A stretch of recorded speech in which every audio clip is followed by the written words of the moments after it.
Okay, right in the middle of the strike, Lucille, you wrote a letter to the local newspaper in Knoxville.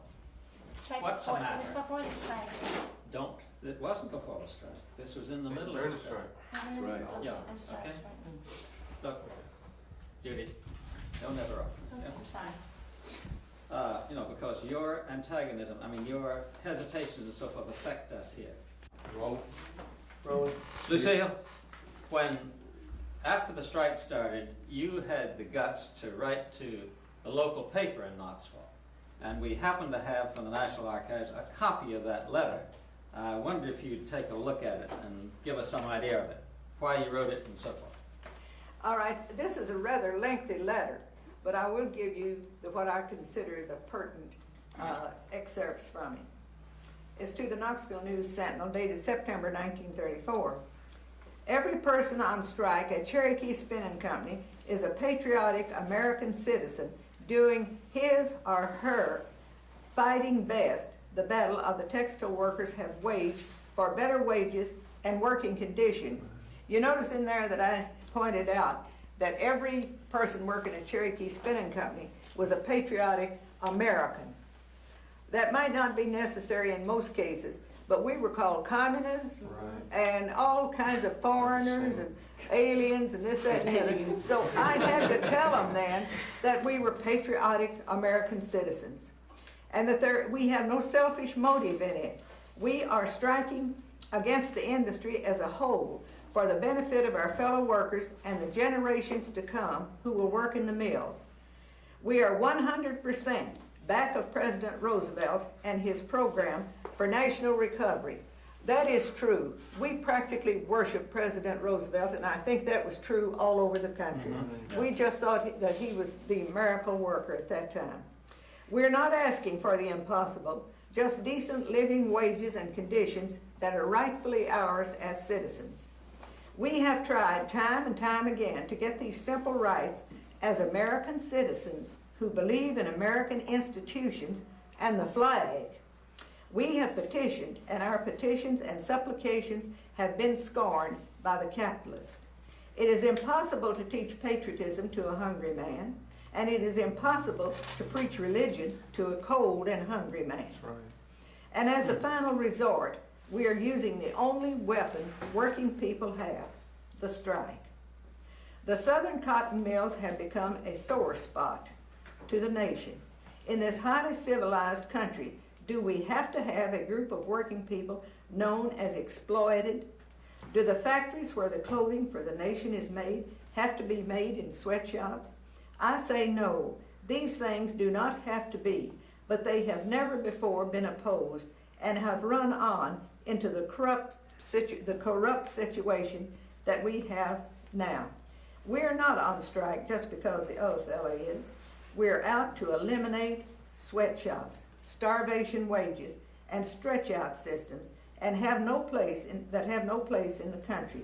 And we're willing to make all sacrifices in order to win a just cause. We want to see our country come out of the Depression, but we know there must be a more equitable sharing of profits before we can have complete recovery.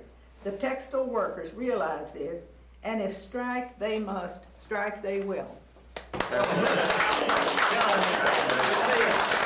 How old were you when you wrote that? I was about, about 23 or 4 years old. Well, I feel very privileged. That's a great letter. That's a great letter. When you wrote it, did you have any expectations that it would indeed appear in the paper? The paper there had become a little more liberal. I don't know why, but they were getting so many letters that they had to publish some of them. I think that's why. Of course, as a result of our strike, do you also have a list of our locked out or blacklisted workers there? So you were blacklisted?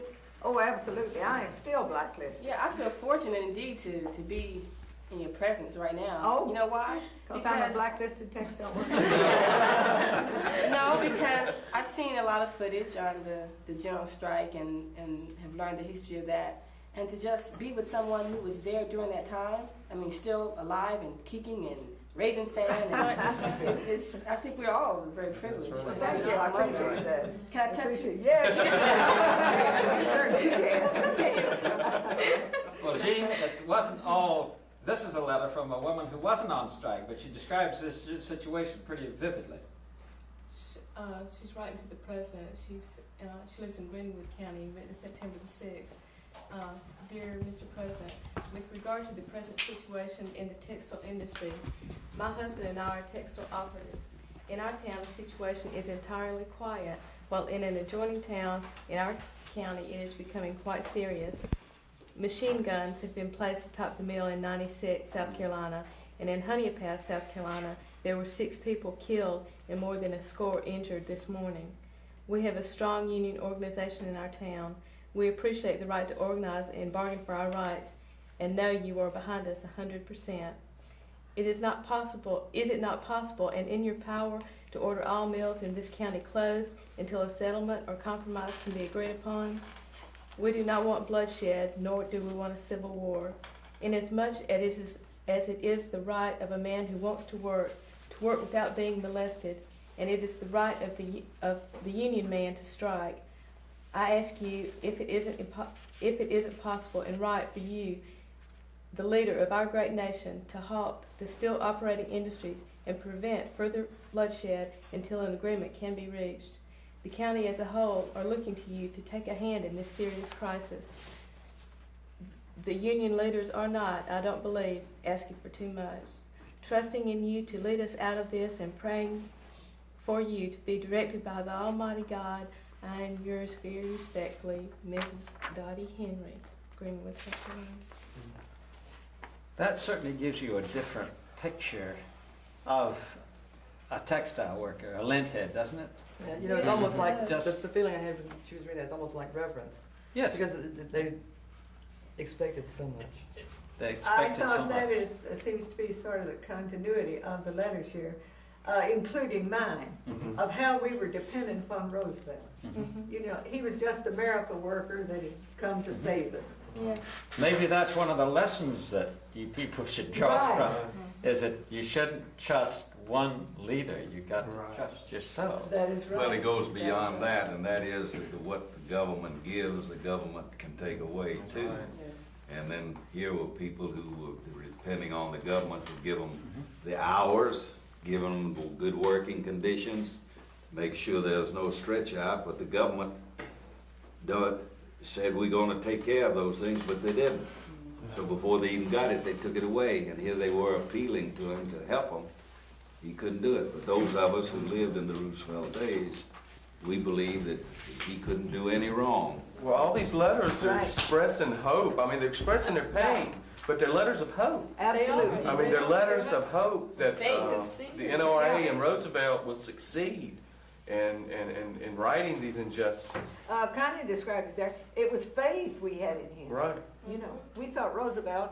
Also, nobody would have written any letters to Hoover. I mean, all of a sudden there's a Roosevelt there who offers a light or a hand, That is you know, right. and it gives all these people an outlet of their pain and their shame even at the exploitation that's foisted upon Our them. You know, hopes for that's the being rest of our forced. lives was hinging on Roosevelt. Right. He was going to do everything for us. Uh, We believed it, and why wouldn't we? He was. You know, you couldn't help but believe him. You That's know, when he right. says stuff like, "If I had to go to work in a factory, the first thing I would do would be to join a union." That's right. You know, that would show the people that he's on their side. But he said that 3 or 4 years later, Really? after he found out that there was a big group of people, manufacturers against him, after he found out that no matter what he did for them, they didn't back him, but the people did in 36, and he won by a landslide in 36. Well, And it was it- after that he said that. Right, and the textile barons or the owners are the ones who double-crossed him. Yeah. Because when they allegedly talked to him and talked about the strike and talked about bringing it to an end and talked about not discriminating against the people, he understood that he had assurances from them that that's what they were going to do, Right. and they didn't. They had And no that's intention. why when he said the Blue Eagle was not working, and that's why he began to push with Wagner for the Wagner Act, which was the one that made it into laws that you had a right to organize. You had a right to speech in the plant. You had a right to belong to a union. You had a right to bargain collectively. And that's what led to the National Labor Relations Act, which has been since distorted by a lot of other amendments, so that today it doesn't amount to a right to organize, but it amounts to a right of the employer to keep you from organizing. Roy, here's a letter that was written right in the middle of the strike, September the 13th, after homeopath had happened, after a lot of things had happened. And it's interesting that this fellow is citing history in support of their cause. This is a letter, like you said, 1934, to Franklin Roosevelt.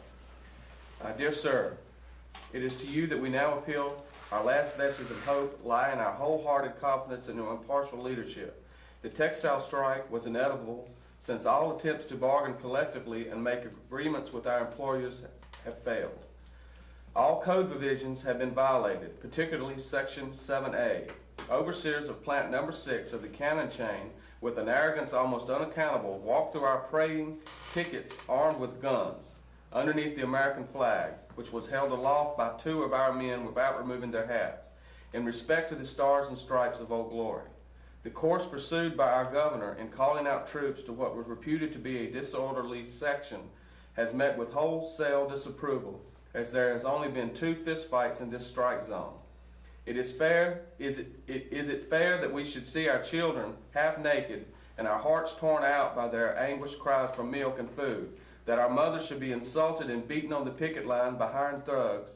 The workers were in destitute circumstance before the strike, and the county welfare officers have not even investigated our appeals for relief, and our jobs are threatened if we do not return to work. Shall the sons and daughters of those old monsters who so nobly defended our cause and who whipped Cornwallis at King Mountain be forced through starvation to return to the jute mills in humble submission? Or shall we resort to the last but not least measures? At present there is an alternative, fight or starve. Your intervention can avert this great catastrophe. It is in desperation that I appeal to you to stop this wholesale transgression on the rights of labor at the hands of greedy profits, snatching exploiters of labor. Sincerely yours, Edgar Widenhouse. It's interesting that he's appealing to the whole revolutionary tradition that we've been reared by. And in a way, he was hoping that by exercising that same spirit, he could win this. Or by reminding someone of that spirit. That's right, yeah. Okay, now, after the strike, and we know that it was called off by Gorman, who's head of the vice president of the union and in charge of the strike, at the assurance of Roosevelt that there would be no retribution, that people wouldn't be blacklisted. So, Joe, would you take a look at this document? All of these coming from the National Archives. Well, this was what followed after the settlement of the strike. The National Recovery Administration fixed up these forms that were complaints of violation of the Code of Fair Competition for the textile industry. And this was sent in October the 4th of 1934, which is 1 year later, if you will remember. This is the Gibson Mill, the Cannon plant.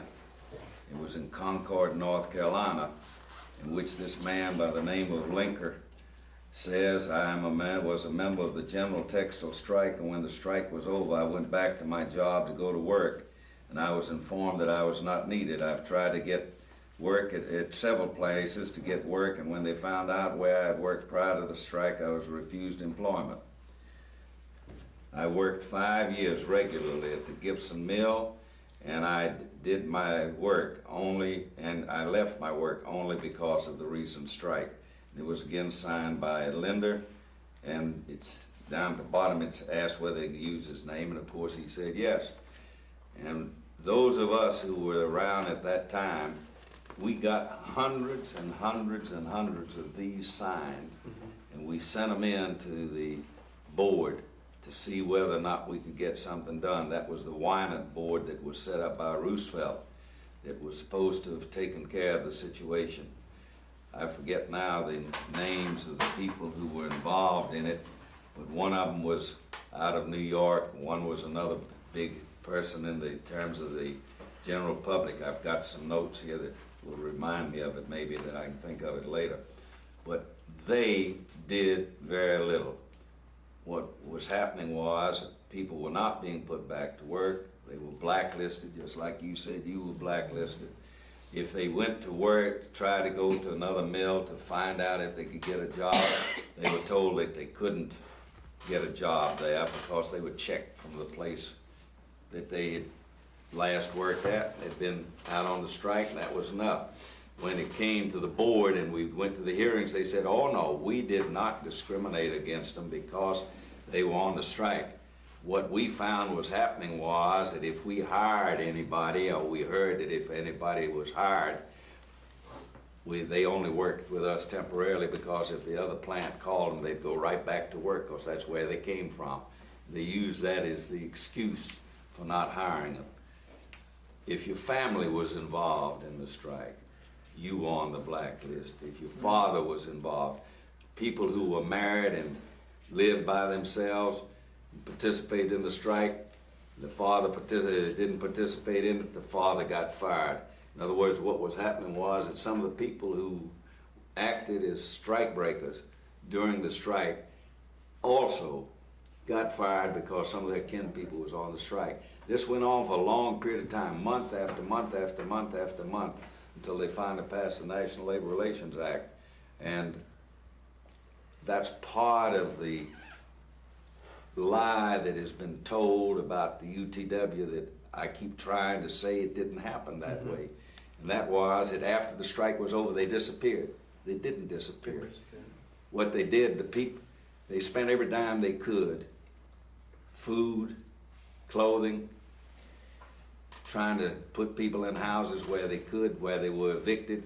Time after time, we had to find places for them to live where they were thrown out. And they were throwing them out by the handfuls. They could care less. There were all kinds of protests about them being evicted. Roosevelt wrote to governors of the different states trying to get them to keep the textile owners from throwing them out on the street. Some of them would get them to delay 1 or 2 or 3 days, and when the heat was off, we used to say then they'd throw them right out on the street. But for months and months and months, we were fixing these up. There are thousands of them that were sent in. What organizers we could keep on the payroll, we're getting them signed up. The volunteers were getting them signed up. Right. Those that weren't on the payroll were getting them signed up. Those who were officers of the local union were getting them signed. Did very, very little good. That's what persuaded Roosevelt finally of what was happening, because they were trying to pose with him that they were taking them back as fast as they could take them, that the strike had disrupted their production. It would take a while till they get it fixed. Every delay and excuse that you could believe. And it's real interesting that some of the people who worked with the National Recovery Administration, who were sympathetic, would make reports that under the Section 7 they were supposed to bargain collectively. They would say plain out that they would not the owners would not bargain collectively. I'll make you a bet when they reported on Macmillan out of your end of the country, when they reported on Ellis Arnold out here, or the bid people, that whoever it was in authority, that they would say that they took the position they didn't have to bargain with the union. And it was one of those things that at that time, lawyers were advising their clients that they did not have to bargain. When the National Labor Relations Act was put into effect, they advised their clients they wouldn't have to bargain. As a matter of fact, there were 57, I used to call them the Heinz 57, who put a big ad in the New York Times saying that the law was unconstitutional, the National Labor Relations Act, and that's when it was that the Supreme Court surprised them by saying that because of interstate commerce, it was constitutional, and that widened the basis of that. But thousands and thousands of people were blacklisted. Despite everything the union could do, churches were helping them. All kind of welfare people were helping them. Still didn't mean a thing, because the Textile Manufacturers Association had made up their minds that those who were in the strike, that was the end of it. They would be blacklisted. Joe, we have been able to trace, we have several thousand names from these same archives of the blacklisted people. We've been able to trace some of them, and it's very interesting to see that when you blacklisted these people, it meant they had to leave not only the mill house, they had to leave the mill community because there was no other place to live. So you talk about like a family. That mill village was their family, and when they got evicted, they lost their family. Mm-hmm. And we have letters, individual letters as well. Angie, here's a letter from a woman who was writing after the strike. This letter is dated October 29, 1934, to the National Labor Relations Board, Washington, D.C. Dear Sir, as I was asked to write you this letter, I am stating my case. I was discharged from Bill Manufacturing Company on the 16th day of 1934 as a result of the boss watching me go to a union meeting on Thursday nights. And I have in 4 years and 10 months service at the mill, and they will not talk about putting me back to work. And I am a widower with 4 children. One has tuberculosis, and I get $3.75 and $4.50 a week release to feed 5 on. And I haven't even had any more. I have to get it some way. Be glad if you would please investigate. Respectfully yours, Mrs. May Phillips, Columbus, Georgia. So that's a small example of a huge tragedy. That's what you call compassion. Yeah. Yeah. Sheila, here's from the Bib Manufacturing Company, the response. This is written October 19th, 1934, to Mr. J.N. Harrison from Bib Manufacturing Company. It says, Dear Sir, you have voluntarily quit your job with this company, and you are therefore occupying one of our houses at Sufferance. And we desire immediate possession of this house so that one of the workers in the mill may move into it. Unless you remove yourself and your property from this house promptly, we will apply to the courts to dispossess you. This was sent. What's the date on it? It's October 19th, 1934. So that there were this is the formal action. Yes. Yeah. Just please advise just what to do. We followed Mr. Gorman's instructions by coming out, but the mill owners has not done what Mr. Roosevelt has asked. Please let me hear it once. It's written by J.N. Harrison. He sent this to the president to ask what to do about it. Mm-hmm. And here's, Connie, here's a letter from Kannapolis. November 1st, 1934, After the strike. after the strike. Complaint filed October 8th, 1934. Local 2265. Mr. Francis J. Gorman, I am writing you in regard to Local 2265. We have not had anybody here yet to try to do anything for us. There are still a number that have not got back to work, and them that have gone back, the company is making it so hard for them, they can't hardly stand it. Our local have gone just as far as they can. We came out in good faith and are still out, but there has not been anything done about it. So it looks like now our local is gone, and it don't seem there is any use to try now, as they have lost faith in the union. We have had so many promises and nothing done. I myself am almost ready to give up unless there is some action given. I am going to get out myself. What is wrong? What is wrong? Have the whole work sold out? What is the matter? We, as a poor, hungry people, cannot live without something to eat and something to wear and to keep us warm. How do you people in Washington think we can go on and living on air and promises? What we need is help. And if you cannot get that for us, then say so, and we will not depend on promises any longer. The whole thing is in a mess. Cannon Mills Company have barred the union workers out, and it looks like Cannon Mills are running the whole thing. We want to know if they run the whole country. It looks like it. Mr. Gorman, there are 3 families here in Kannapolis, North Carolina, that have had moving orders. They are W.H. Camlis, Arthur Fortner, and J.A. Carleys, all of Kannapolis, North Carolina. Please do something about it. If there's anything to what people say in Washington, do something that we may be able to still have faith in our government. G.W. McElroy, Secretary. So that's the trajectory of the 34 strike. And now I'm just wondering if you would talk about how you can handle productively what was essentially a failure, a defeat. It may sound funny coming from a Southerner, because we're supposed to be love lost causes. we certainly celebrated the Confederacy for long enough. But this was a failure, but a courageous failure. And is there some way that we know that the manufacturers are using it against you? Yes. Is there some way that we can interpret it so that it means something else? Or should it? Should we just forget it? Oh, I think it serves to give people hope. Okay? And it also, it might set an example to where if the companies don't want this kind of action brought against them again, to, straighten up a little bit. Well, it helped to get the, our beats up, right? I mean, Yeah, the it base work for it. And I think, just what we have said here before, that organizing effort in 1934 was not wasted. We lost the strike, but the organizing effort was not wasted.